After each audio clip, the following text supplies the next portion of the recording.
Hey everybody, 21st vlog of the year. And I don't really know what I'm gonna say. It's really late at night. It's actually the 22nd. Um, but you know what? I always do these like early in the morning anyway. So there you go. I'm gonna look through some of my old comments on this channel because like a couple videos ago I was like, give me topics in the comments. So here I am. Okay. Jakey Tastic, you should talk about the most you've ever been in trouble and explain the worst thing you ever did, lol. Well, this might be boring because I have never actually. I assume you mean when you say in trouble, you mean like with an authoritative figure like, John, you shouldn't have done that type of thing. That's never really happened, I think. Let me see if I can dig something up. The worst thing. I got a detention once. Uh, Actually, that's kind of a funny story because I went to like a after I was homeschooled in 10th grade. I went to this Christian private school in 10th grade, which it actually shut down. I was only there for 2 years. It shut down, and then I transferred to another one my senior year. I had to make all new friends and stuff. It wasn't a problem actually. It was I actually my senior year was probably those were some great times. Minus playing football. Wish I hadn't done that. I wish I hadn't played football. I was the smallest guy on the team, by the way. If you're like, what you play? Yeah, I got tossed around like a rag doll out there. But that's the story for another time. Anyway, at this school, you couldn't have your cell phone with you. You had to turn it at the front office, and it couldn't be with you or in your locker or anything like that the whole day. And the school is small enough to where they could do that, and it wouldn't it wouldn't be hard to keep track of. So I had just gotten a cell phone. I was 17 years old. I got it for my 17th birthday, and yeah. Uh, So I had it in my locker, but I thought it would be okay, like in my backpack. I thought it would be okay though because it wasn't on silent. It was off. I turned the phone off, and what I didn't realize was that I had accidentally set an alarm for like 9 o'clock that morning. And thank God they don't make phones like this anymore. But the alarm actually turned the phone on, and reverse burp. That's what that was. um, it actually turned the phone on and it went off in the middle of the hallway, and it just happened. It happened to be, and it was one of those alarms where like after like a minute it went off forever. There was no like recurring time or whatever, and it just happened to be that 1 minute when a teacher was knocking. Teacher was walking down the hall, and it wasn't just any teacher.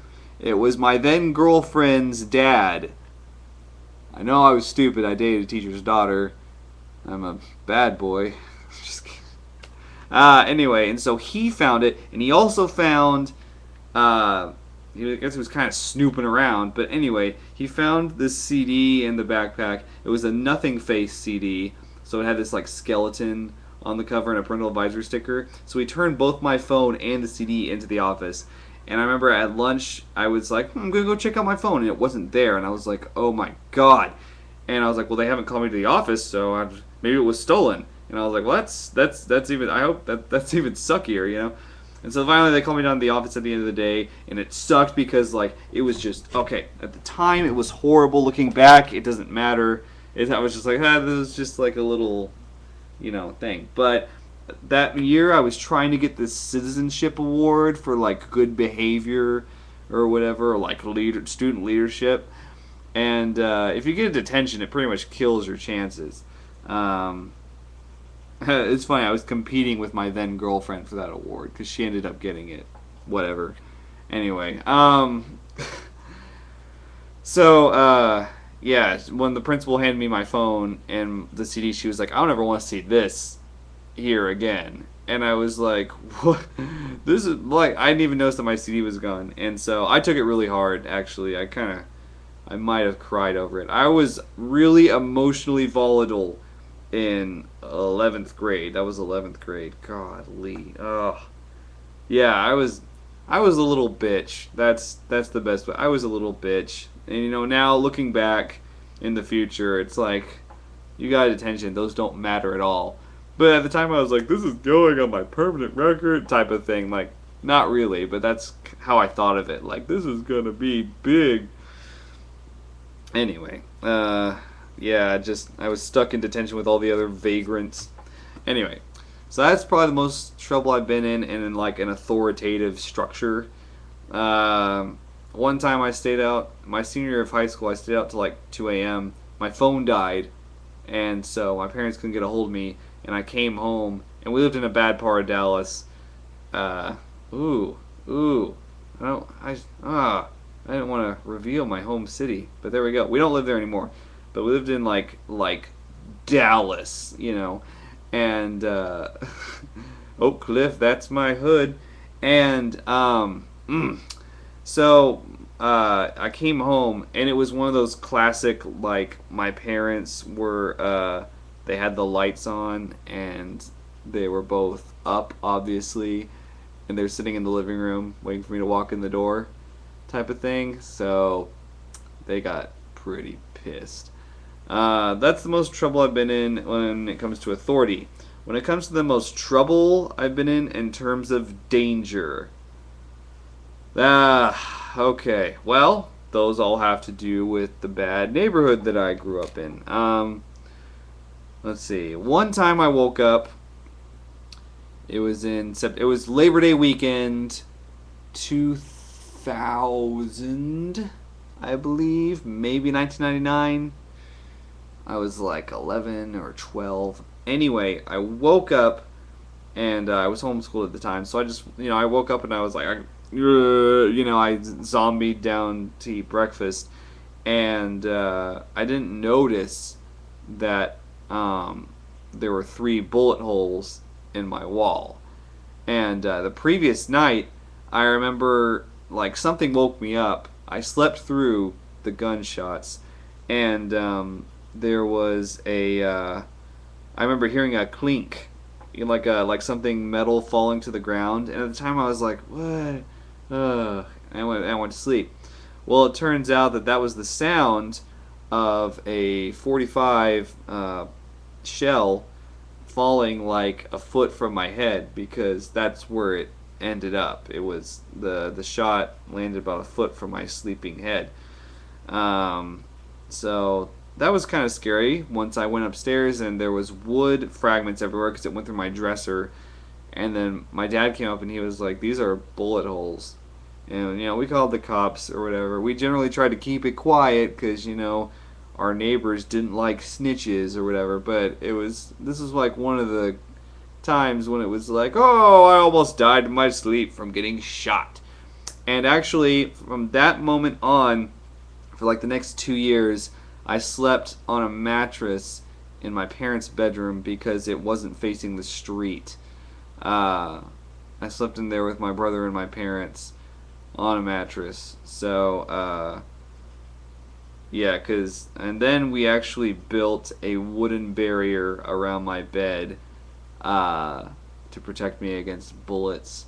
This wasn't the first time our house had gotten shot at. It happened a couple of years ago, but it was downstairs in the kitchen, so nobody, obviously nobody was in danger. But this time it happened on the second floor, where all the bedrooms are. So there's that. Let me think. There's another story. I'm not sure if I should divulge this. Whatever. It's not a big deal. Okay. So I'll keep everybody anonymous in this. This is another Dallas story. I was with one of my friends. It was junior year of high school. We knew this guy who was he wasn't a drug dealer. He was like a pusher. He's in jail now, by the way. Or he's been in and out of jail. I don't know if he's currently in jail. He was like a drug pusher. And so he had a party at his house that we went to. And I kind of got dragged into it. My friend was like, dude, I don't want to go to this party. Will you go with me? And I was like, all right. So we get there, um, and it's in a shady part of town, and we walk in, and the first thing I see, we are greeted by this like giant black man, and I don't mean to sound racist, but I'm scared of gangster black guys. I just am. It's because they are the people that shot bullets, and when I say they, I mean the gangster types. I don't mean black people. Okay, now that we have that cleared up, so I don't get any outraged comments, um, they are the types of people that shot bullets in my wall and scare the crap out of me on a daily basis when I was growing up. Be afraid to go outside and check my mail. So we're greeted by him at the door, and we come in, and of course, he's just like, who are you guys? And we're like, oh, we know the owner of the house. It's okay. We're cool because we didn't look like dudes that should be there. Christian school kids, and so we walk in, and then the gangster black guy sits down, and I look over. He's got a shotgun with him, and I'm like, oh, maybe this is a horrible idea for me to be here. And so I didn't know. I I looked at the shotgun, and he saw me look at his shotgun, and so I couldn't just be like, oh, okay, moving on. So I was really nervous, and so I was like, oh shit, yeah, you got that's a nice shotgun. And he was like, yeah, we're gonna shoot it off later. And I was like, what? Not on people, I hope. And he was like, I didn't say that. I wasn't like, you're not gonna shoot people with that. But he was like, he said something about like, we're gonna shoot birds with it or something like that. And I was like, oh, okay, thank God. And so I met all these just shady people there, and I was like, I want to leave. When are we going to leave? We need to leave. I just kept thinking that the entire time, and we were there for much longer than I wanted to be there, and I think much longer than my friend wanted to be there too, and so then this guy who had the party, his roommate came over, and it was one of those scenes in those movies, like where's my money type of deals. The guy comes in, he's like, where's my money? We'll call the guy who hosted the party Steve. It's like, where's my money, Steve? Where's my money? And Steve was like, I'll get it to you, type of thing. He was like, I need the money. And then, he came in and he was crazy. And I was in the kitchen, and I was just like, oh. And then this guy looks at me, and he's like, who is this piece of shit in my house, type of thing. And I was just like, I actually waved at him. I waved at him. I waved at this. He was like this bald white dude with a big and tall t-shirt type of just thug. Anyway, he just looks at me like who's this motherfucker, And I waved at him, and then he turned back around to go talk to Steve or whatever, and then he said someone got shot a street over or something like that. And then I think he implied something like they were coming here. And so I went to my friend and I was like, we are getting the F out of here. And he was like, let's go.